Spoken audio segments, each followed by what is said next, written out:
بسم اللہ الرحمن الرحیم۔ آج میں آپ کو ایک درود شریف بتاؤں گی جو ہم روزانہ رمضان المبارک میں اگر پڑھیں تہجد کے وقت 1000 مرتبہ تو انشاءاللہ بہت جلد زیارت سے سرفراز ہوں گے۔ اور یہ درود شریف اتنا اچھا ہے کہ اس کو ایک بار پڑھنے سے 1000 نیکیوں کا ثواب ملتا ہے اور 100 حاجتیں پوری ہوتی ہیں، اور جو ہمارے کام ہوتے ہیں دنیاوی اس میں برکت ہوتی ہے۔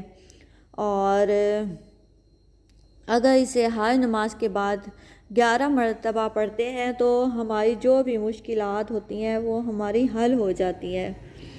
اور اگر ہماری جو بھی مشکلات ہو، کسی قسم کی بھی مشکل ہو، تو اگر ہم بعد نماز فجر اس کو 100 مرتبہ روزانہ پڑھنے کا معمول بنا لیتے ہیں تو ہماری مشکلات بھی حل ہو جاتی ہیں اور ہمیں دلی سکون بھی ملتا ہے۔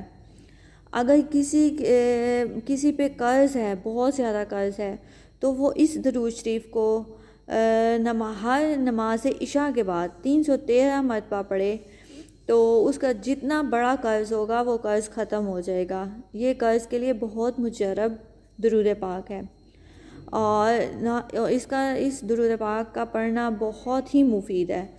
اور جو اگر روزانہ ہر روز 1 مرتبہ، ہر جمعے کے روز 1000 مرتبہ یہ درود شریف پڑھتا ہے تو وہ جنت میں داخل ہوگا۔ تو اب رمضان المبارک کا مہینہ آ رہا ہے تو ہر دل کی خواہش ہوتی ہے کہ اس سے زیارت نبی صلی اللہ علیہ وآلہ وسلم حاصل ہو، تو اس کے لیے یہ درود پاک بہت مؤثر اور اکثیر ہے۔ اور انشاءاللہ ہماری دعا ہے کہ اللہ پاک ہم سب کو یہ درود پاک پڑھنے کی توفیق عطا فرمائے تاکہ ہم رمضان المبارک میں حضور پاک صلی اللہ علیہ وآلہ وسلم کی زیارت نبی کرنے کی جو ہماری خواہش ہے وہ ہماری پوری ہو جائے، اور اللہ پاک اس کی برکت سے، اس درود پاک کی برکت سے ہم سب کی مشکل آسان کرے اور ہم سب کی حاجتیں پوری کرے۔ آمین۔ جزاک اللہ۔